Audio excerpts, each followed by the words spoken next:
lui fais ma volonté.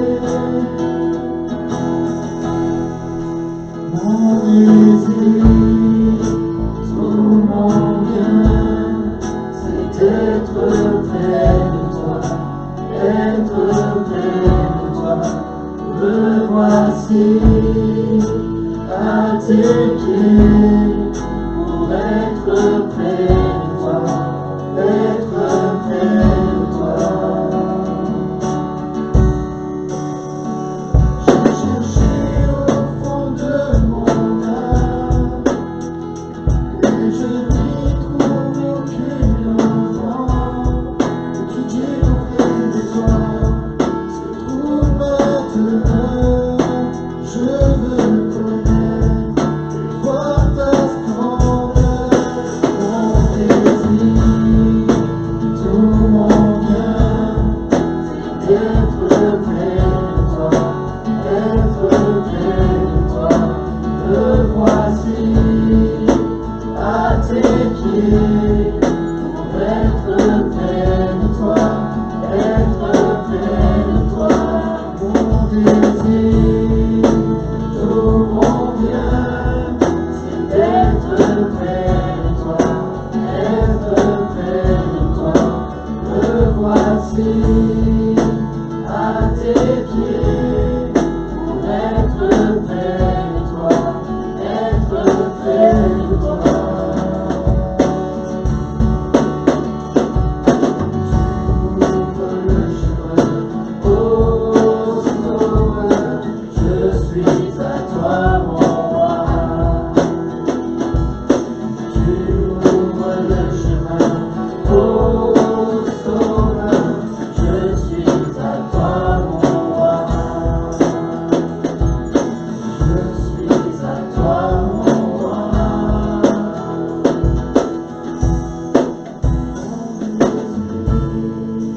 Tout mon bien, c'est d'être près de toi, être près de toi.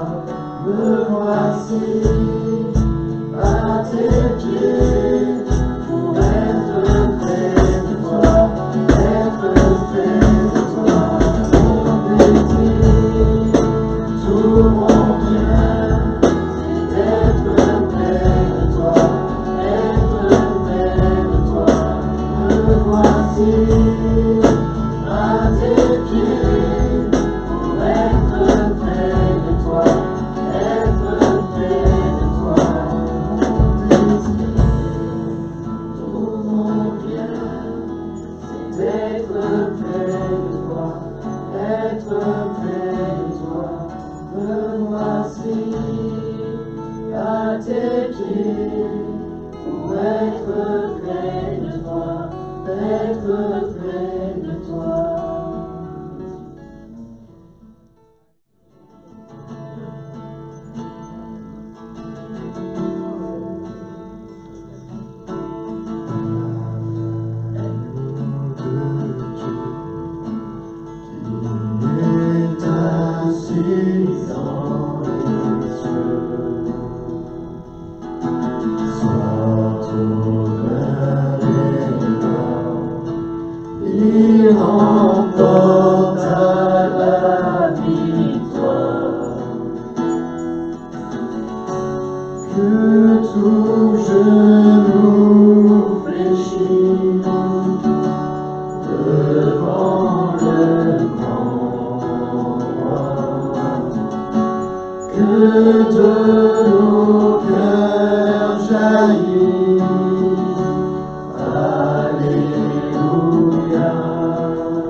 côté.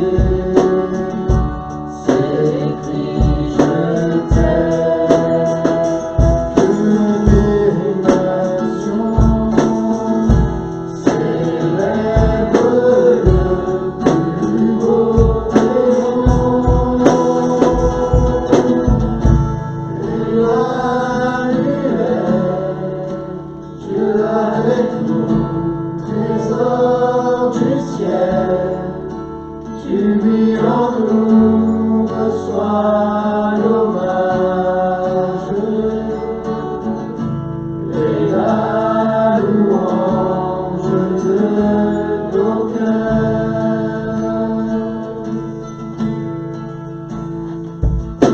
Si dans ma détresse, je m'appuie sur tes promesses, je serai sans cesse dans la paix et la détresse. Jésus, tu as ma vie, mon nom dans le ciel.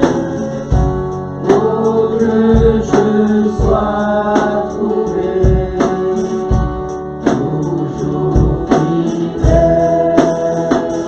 Que tout en moi célèbre mon sauveur en roi.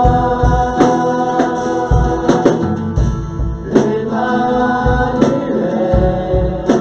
Dieu avec nous, trésor du ciel, tu vis en nous, reçois l'hommage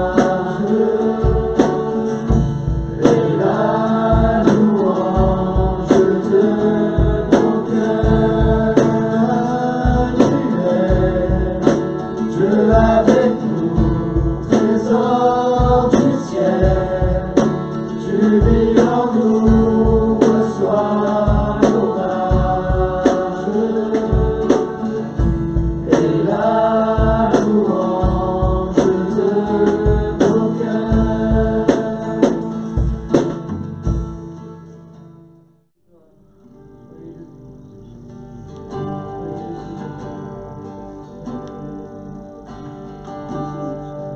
Je te lis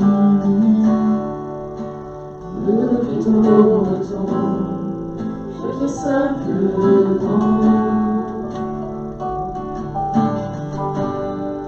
porter mon offrande, car je désire mûrir ton cœur. J'apporterai plus d'un beau chant, chacun ne suffit pas pour répondre à ton appel. Les apparences sont trompeuses, tu vois bien au-delà. Oh Dieu, tu sondes mon cœur. Je reviens au cœur de la louange, tout est centré sur toi. Centré sur toi, Jésus. Oui, je renonce à tous mes faux semblants. Tout centré sur toi, centré sur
compter sur toi, Jésus. Allez, je vous invite à la lecture de quelques versets dans le deuxième livre des Rois, au chapitre 4 et au verset 1er. Deuxième livre des Rois, chapitre 4, verset 1er. On va parler de vase ce matin. Deuxième livre des Rois, chapitre 4, verset 1er. 2 Rois 4, 1. Une femme d'entre les femmes des fils des prophètes cria à Élisée en disant : Ton serviteur, mon mari, est mort, et tu sais que ton serviteur craignait l'Éternel. Or, le créancier est venu pour prendre mes 2 enfants et en faire ses esclaves. Et Élisée lui dit : Que puis-je faire pour toi ? Dis-moi, qu'as-tu à la maison ? Elle répondit : Ta servante n'a rien du tout à la maison qu'un vase d'huile. Et il dit : Va demander au dehors des vases, chez tous tes voisins, des vases vides, et n'en demande pas un petit nombre. Quand tu seras entré, tu fermeras la porte sur toi et sur tes enfants, tu verseras dans tous ces vases, et tu mettras de côté ceux qui seront pleins. Alors elle le quitta, elle ferma la porte sur elle et sur ses enfants, ils lui présentèrent des vases, et elle versait. Lorsque les vases furent pleins, elle dit à son fils : Présente-moi encore un vase. Mais il lui répondit : Il n'y a plus de vase, et l'huile s'arrêta. Elle alla le rapporter à l'homme de Dieu, et il lui dit : Va, vends l'huile et paie ta dette, et tu vivras, toi et tes fils, de ce qui restera. Gloire à Dieu. Gloire à Dieu. Commençons par nous arrêter quelques instants sur cette question qui peut-être pourrait nous sembler étrange. L'homme de Dieu regarde cette femme et lui dit : Qu'as-tu à la maison ? Pourtant, il nous semble que l'introduction que cette femme avait eue auprès d'Élisée était claire. Mon mari est mort, le créancier est venu, et la conclusion du créancier, c'est : je vais prendre tes fils pour régler ta dette. Sa situation avait été dépeinte d'une manière très claire. Et l'homme de Dieu, plutôt que poser des questions sur son épreuve, comment vas-tu, ma sœur ? Comment traverses-tu ces moments douloureux ? Plutôt que poser des questions sur les délais, pendant combien de temps encore tu peux essayer avec le secours de Dieu de trouver une solution pour garder tes fils, il aurait pu poser la question de combien as-tu besoin, de quelle somme il faudrait réunir. Mais non, l'homme de Dieu ne parle pas de tout ça, mais il pose une question. Qu'as-tu à la maison ? La réponse de cette femme est intéressante. Ta servante n'a rien du tout à la maison. Je l'imagine répondant à cette question un peu en 2 temps. Son premier réflexe, ta servante n'a rien du tout à la maison. Et puis, je l'imagine, c'est moi qui le dis, mais je l'imagine tout en prononçant cette phrase, le vase d'huile. Ta servante n'a rien du tout à la maison qu'un vase d'huile. C'est ce que nous avons lu. Ta servante n'a rien du tout à la maison qu'un vase d'huile. Avant cette question de l'homme de Dieu, le vase était passé inaperçu. Sa présence dans la maison était normale et il semblait, ce vase, bien petit devant l'immensité du besoin, l'immensité du problème, l'immensité de l'épreuve de cette femme. Je crois que, dans sa bonté, le Seigneur se présente devant nous ce matin avec cette même question. Qu'as-tu à la maison ? Le fait qu'il nous pose cette question n'est pas la preuve qu'il ignore la difficulté, la lourdeur de notre situation ou de notre épreuve. Il n'ignore rien de nos épreuves passées, présentes et futures, parce que l'épreuve de cette maman s'inscrivait dans le futur. Si elle ne fait rien, si Dieu n'intervient pas, ses enfants vont lui être enlevés. Dieu n'ignore rien de tout cela. Mais il questionne cette femme. Il nous questionne. Peut-être avec cette question qui pourrait nous déranger, on attendrait autre chose de Dieu. Peut-être même pas une question, mais une affirmation, mais une main tendue, mais quelque chose qui commence déjà à changer dans notre situation. Mais Dieu s'approche de nous en nous disant « Qu'as-tu à la maison ?» Il nous questionne sur ce que nos épreuves pourraient tendre à nous faire oublier. Sa situation l'avait fait oublier ce vase qui était là, cette huile qui était là.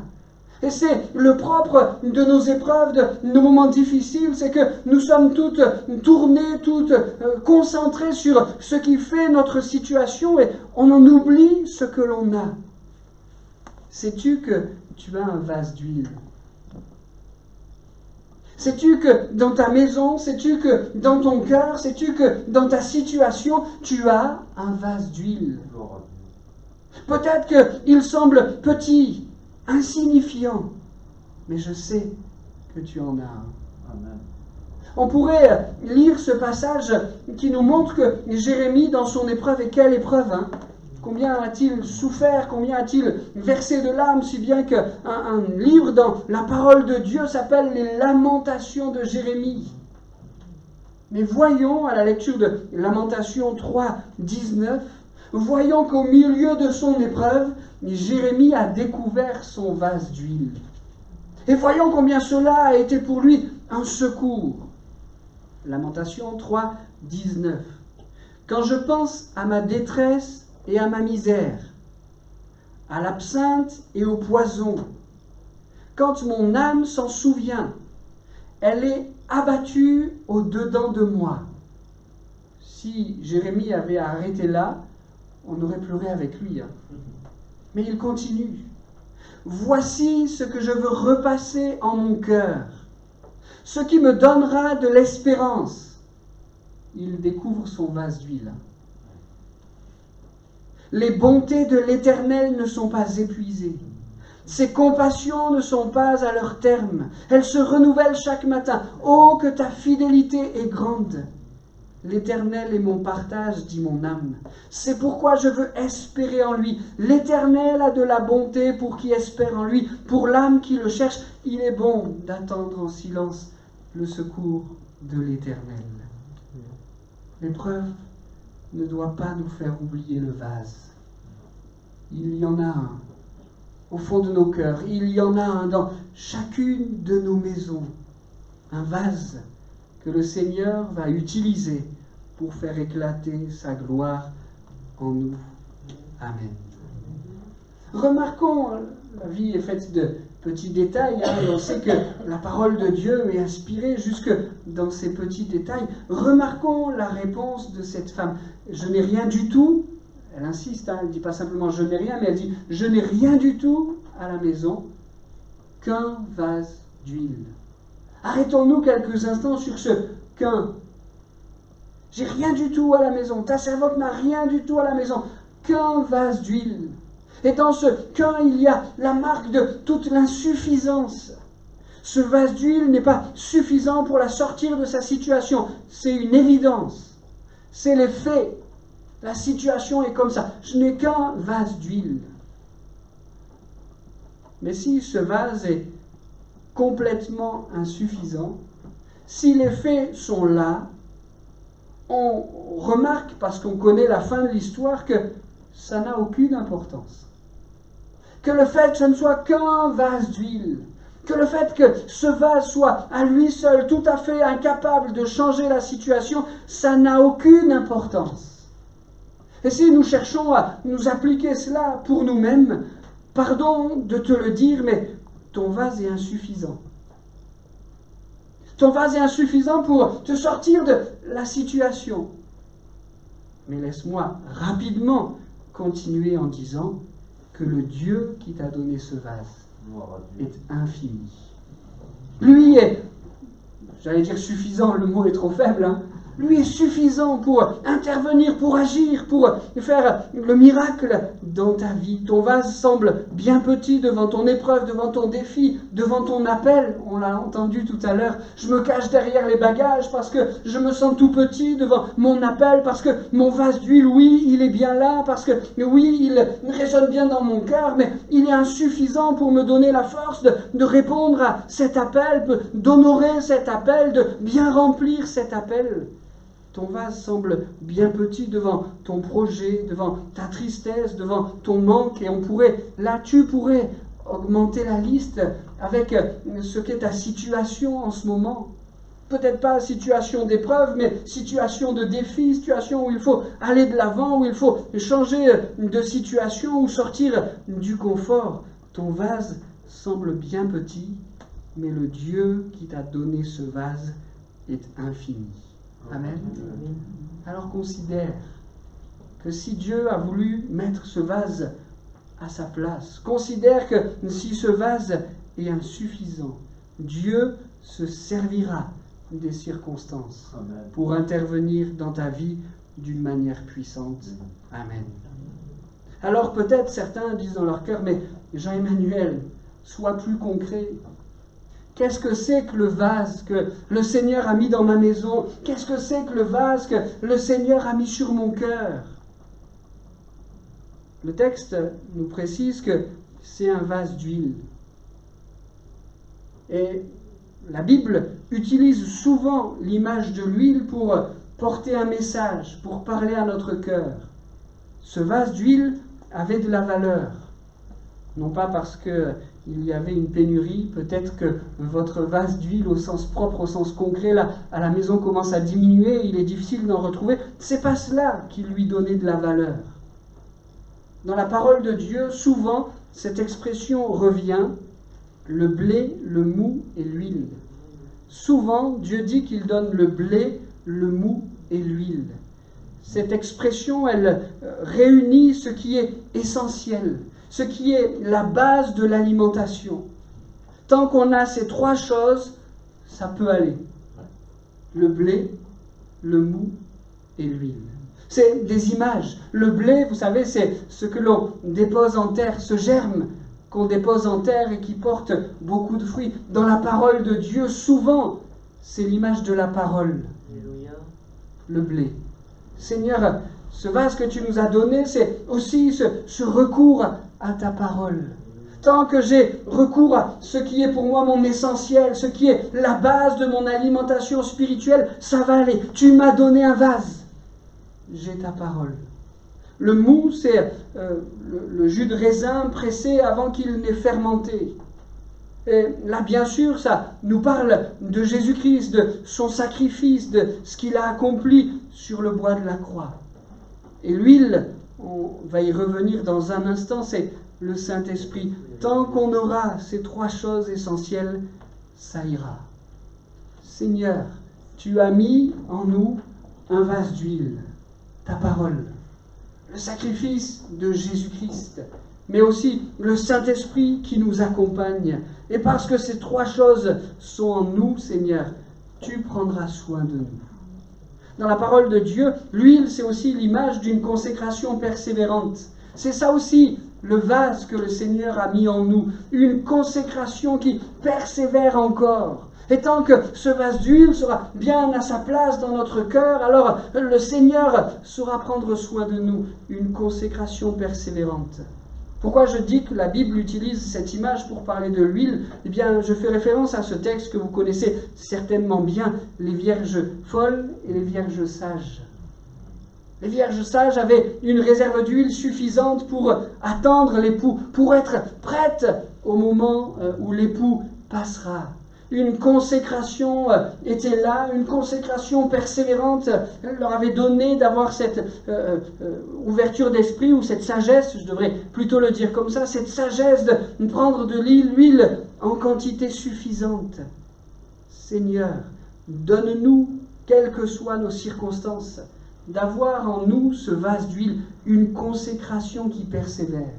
Peut-être il faut encore attendre l'époux, peut-être il faut encore patienter, mais Seigneur, je t'offre ma consécration qui persévère. Je ne baisse pas les bras, je m'attends à toi.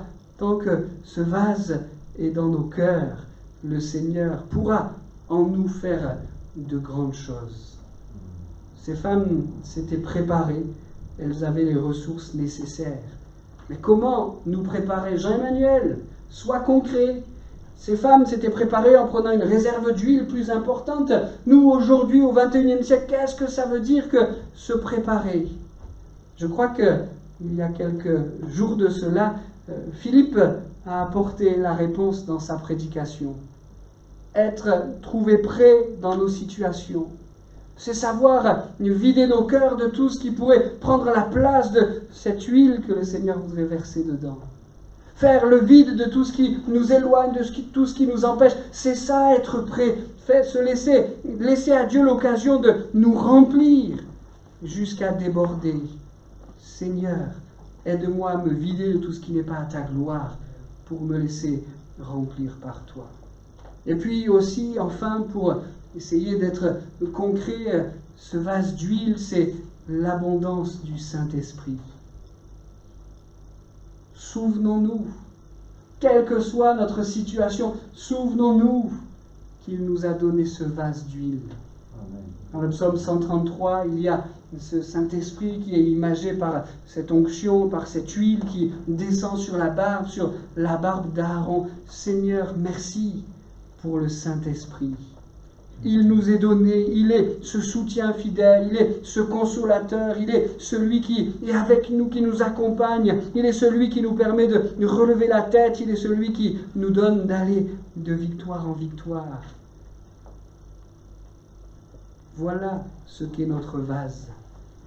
Revenir à l'essentiel, nous pousser à une consécration persévérante et compter sur le Saint-Esprit qui nous accompagne.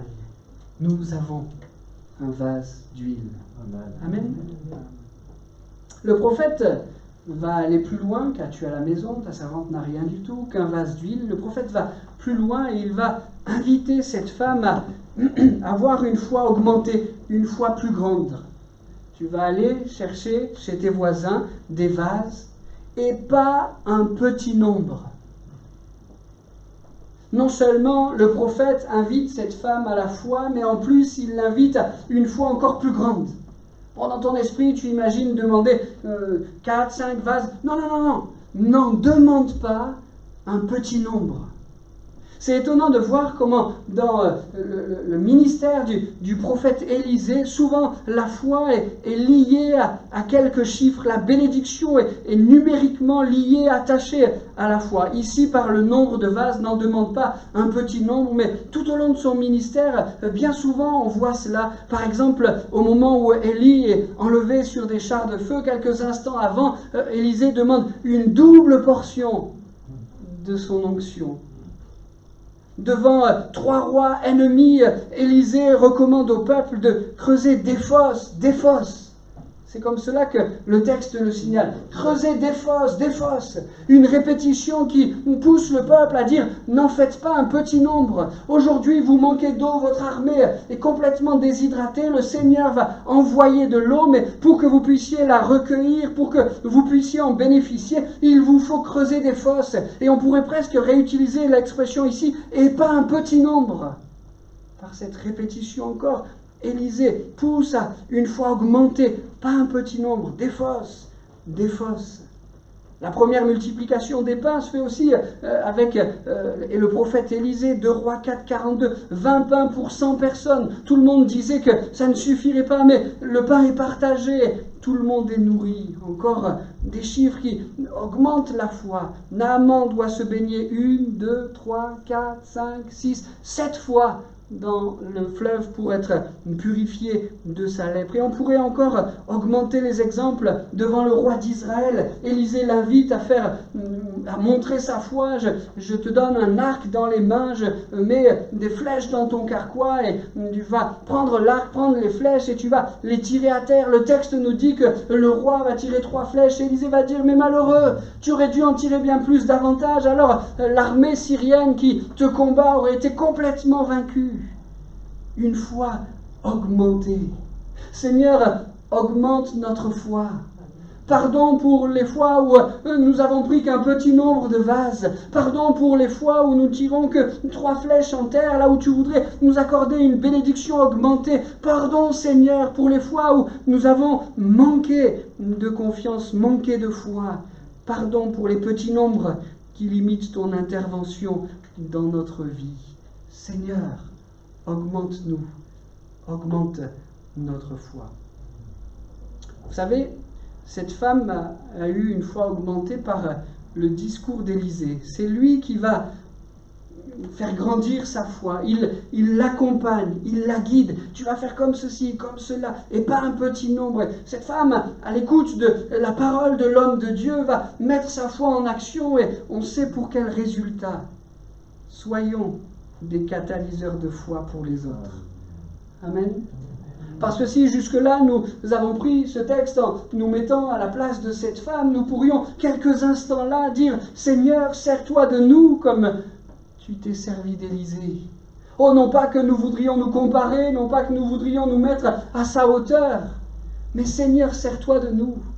Et si je peux, par mes paroles, celles que tu voudras m'inspirer, celles que tu voudras me donner, si je peux, par mes paroles, ou plutôt je devrais dire, si tu veux te servir de moi pour augmenter la foi de mon frère et de ma sœur, alors je t'en supplie, Seigneur, fais-le.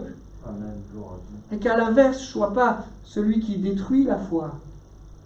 Oh, mais tu sais, dans ta situation, moi, j'ai vu plein de fois où on a prié, mais... Non, Seigneur, on ne veut pas être de ceux-là, on veut être de ceux qui encouragent la foi, de ceux qui catalysent la foi, de ceux qui la font grandir. Soyons des Élysées pour nos frères et sœurs. Et surtout, t'en prends pas un petit nombre. Parce qu'on a un grand Dieu, parce qu'il va faire de grandes choses, parce qu'il va intervenir au-delà de ce qu'on imagine ou de ce que l'on pense. N'en prends pas un petit nombre. Soyons des catalyseurs de foi. Faisons grandir la foi dans le cœur de nos frères et de nos sœurs. Amen. Vous êtes d'accord avec ça? Le texte poursuit avec cette indication, elle le quitta. Élisée lui donne les recommandations, elles viennent d'en haut, elles sont inspirées, la fin le confirme. Mais le texte nous dit qu'une fois ces indications données, il a fallu que cette femme quitte le prophète. Je ne sais pas vous, mais moi j'aurais bien voulu l'emmener avec moi. Tu sais, les gens donneront plus facilement des vases si tu es là. Et tu sais, au moment où je vais verser l'huile dans les vases, comme tu m'as invité à le faire, si tu pouvais être là pour faire une petite prière, je suis sûr que ça marcherait un peu mieux. Élisée, viens avec moi.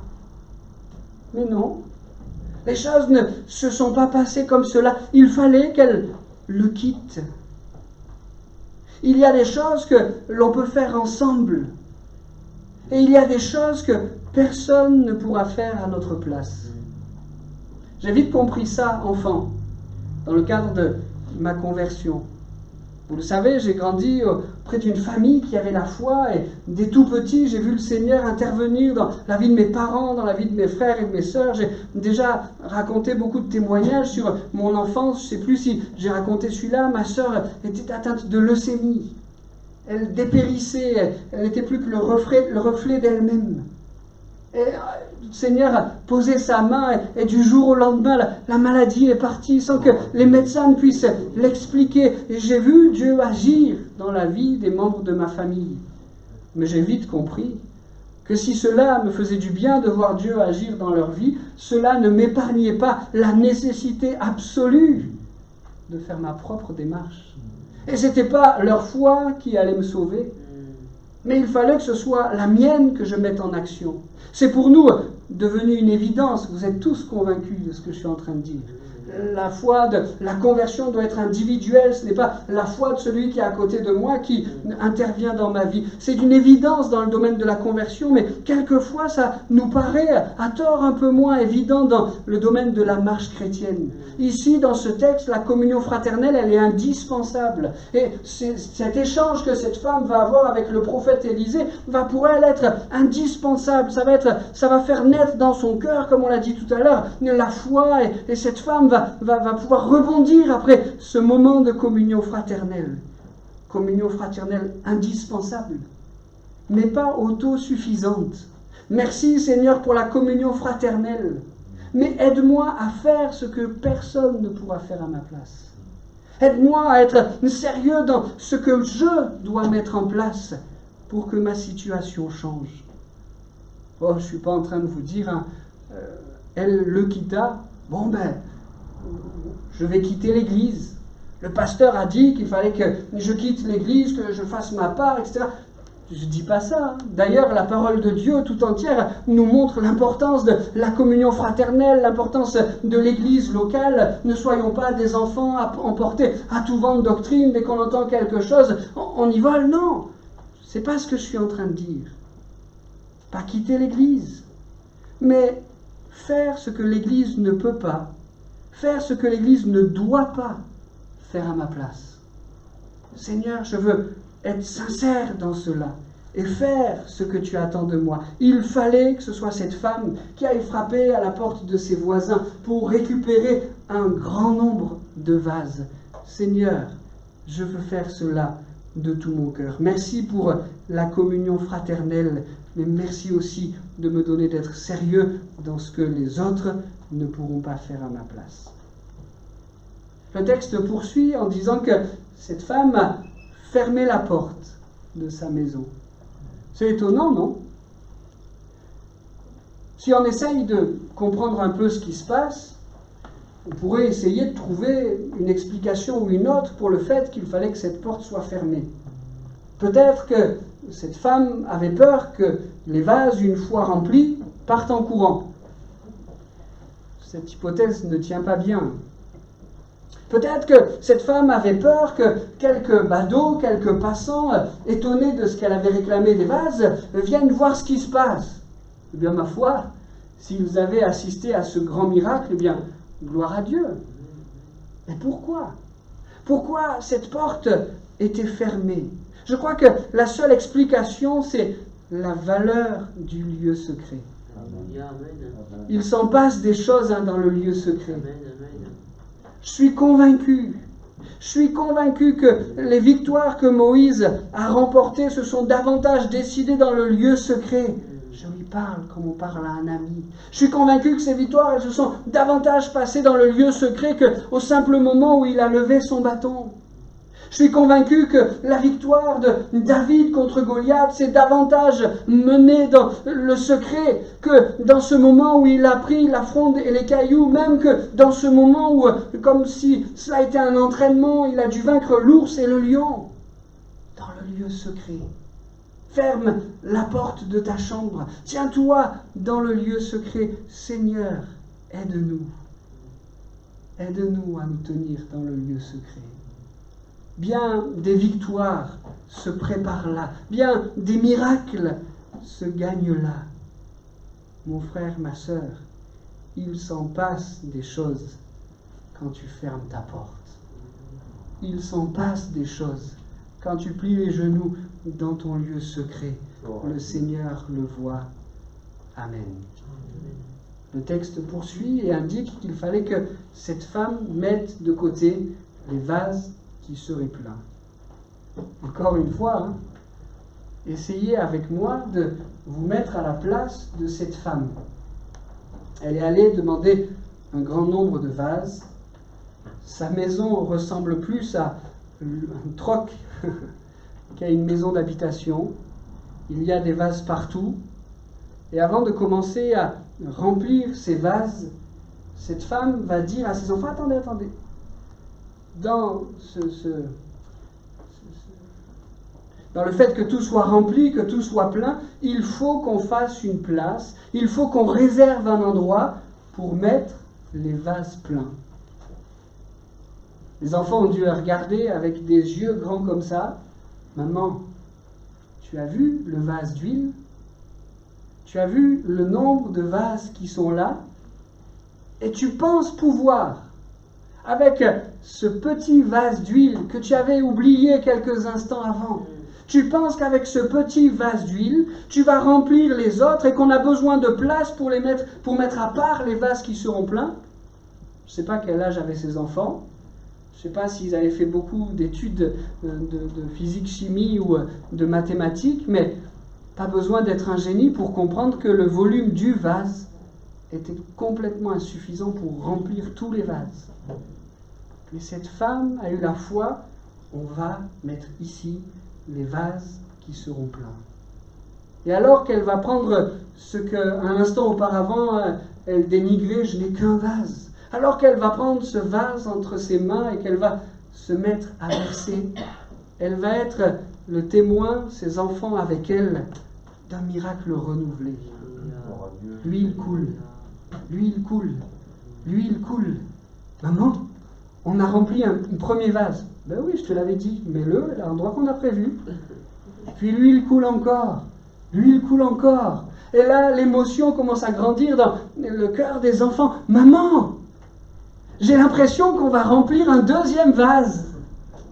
Ben oui, je te l'avais dit. Peut-être plutôt, ben oui, le Seigneur nous l'avait dit.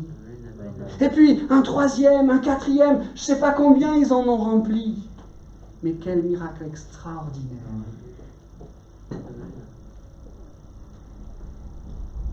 Dans le texte, maman, il n'y a plus de vase. Et l'huile s'arrête de couler. Je ne sais pas qu'est-ce qui s'est dit à ce moment-là. Mince, j'aurais dû écouter un peu plus Élisée et ne pas en demander un petit nombre. Je pensais en avoir pris assez, mais non.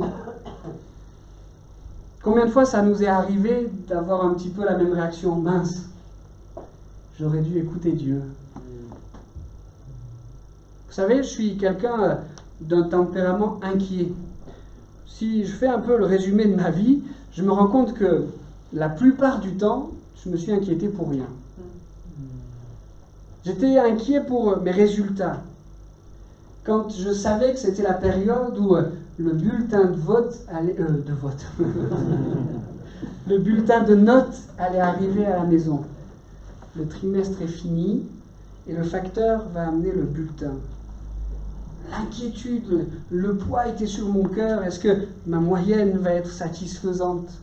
C'était tellement un sujet d'inquiétude pour moi que à chaque fois que je chantais cette petite comptine pour enfants, là, mon cœur se serrait. Vous savez, la chanson « Trois petits chats ». On chantait ça avec mes cousins, mes cousines, avec mes frères et sœurs. Mais à un moment dans cette chanson, il y a « bulletin, bulletin, bulletin, tintamara, tintamara ».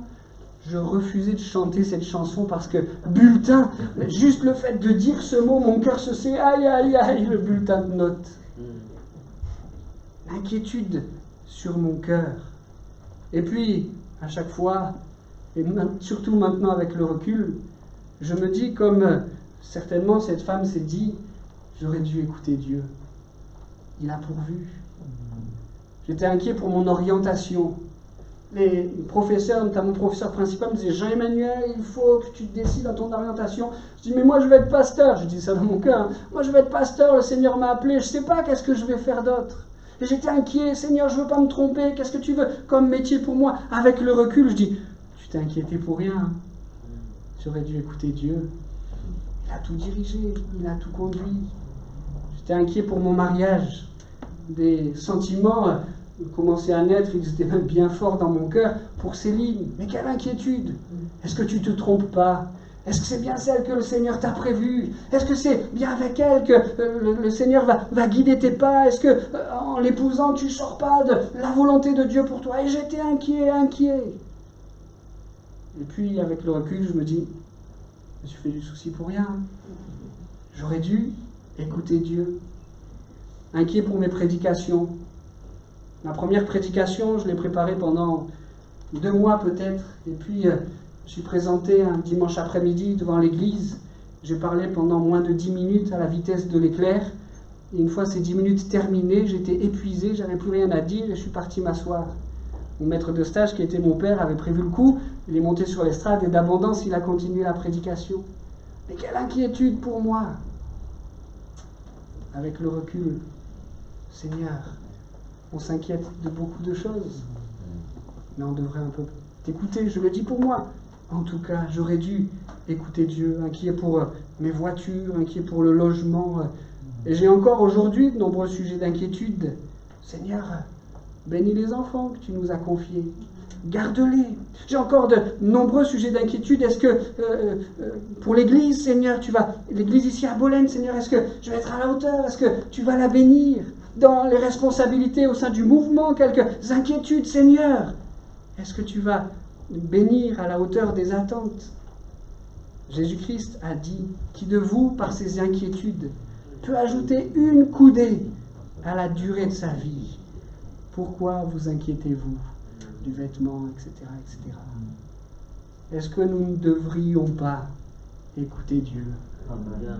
Pardon Seigneur pour toutes les fois où l'inquiétude prend le dessus. C'est normal qu'il y ait quelques moments où on est à connaître quelques sujets d'inquiétude, mais pardon Seigneur pour toutes les fois où l'inquiétude prend le dessus, où elle nous fait perdre notre confiance, où elle nous déstabilise, ou quelquefois même elle fait vaciller notre foi. Seigneur, je veux t'écouter et ne pas m'inquiéter.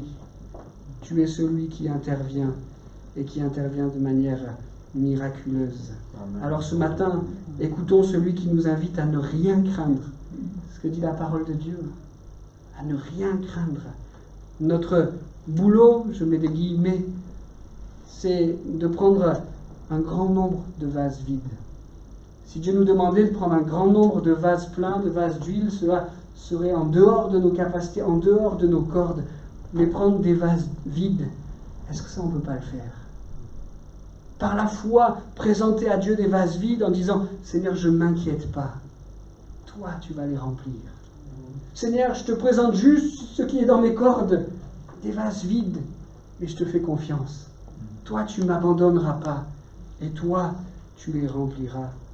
Amen. » La fin du récit est merveilleuse. Hein? Eh bien, vends les vases pour le prix qui sera suffisant pour rembourser ta dette. Et la bénédiction va même plus loin, parce que le prophète dit « ce qui restera sera ta subsistance ». Non seulement le Seigneur a entendu le cri de cette femme, non seulement il y a répondu, et en un instant, sa dette qui lui paraissait une montagne est épongée, mais en plus, il y a la bénédiction de Dieu qui vient en supplément, et bien le reste d'huile, c'est pour toi. Tu vas pouvoir prendre soin de ces enfants que le Seigneur t'a confiés. Ma bénédiction, elle déborde, elle va au-delà de ce qu'était ta prière. Notre Dieu est celui-ci, il fait au-delà. Amen. Alors, avec foi, quelquefois, c'est pas évident, hein, mais on veut le faire. Avec foi. On veut ce matin s'approcher de notre Dieu avec des vases vides. Et ce petit vase d'huile qu'il nous a donné, en disant « Seigneur, je veux croire que par ton intervention, ce vase d'huile sera suffisant. Tu vas agir, tu vas te glorifier, Amen. Tu vas intervenir, et même au-delà de ce que je t'ai demandé dans ma prière. Amen. Amen. Seigneur, merci de ce que tu es intervenu d'une manière si puissante auprès de cette femme qui avait tant besoin de toi. Merci de ce que tu es ce même Dieu qui n'a pas changé et qui veut prendre soin de nous à chaque instant, à chaque moment. Merci de ce que tu as placé dans nos vies, ce vase d'huile, Seigneur. Et merci de ce que tu voudras, pour ta gloire, le multiplier. Pardon pour les fois où l'inquiétude a pris le dessus. Pardon pour les fois où nous avons regardé ce vase comme étant insignifiant, trop petit, pour nous sortir de notre situation, pour faire taire nos craintes ou nos angoisses. Pardon, Seigneur, pour ces fois-là. Nous voulons te présenter des vases et pas un petit nombre. Nous voulons ce matin t'offrir notre foi, une foi augmentée. Nous voulons ce matin être de ceux qui, par nos discours, augmenteront la foi de nos frères et de nos sœurs. Ce que nous avons lu, ce que nous avons médité, donne-nous de le vivre, de l'expérimenter. Nous nous attendons à toi. Et dans cette attente silencieuse, Seigneur, nous te faisons confiance. Merci, Seigneur, de ce que tu es ce Dieu qui prend soin de nous, de ce que tu es ce Dieu qui agit. Amen.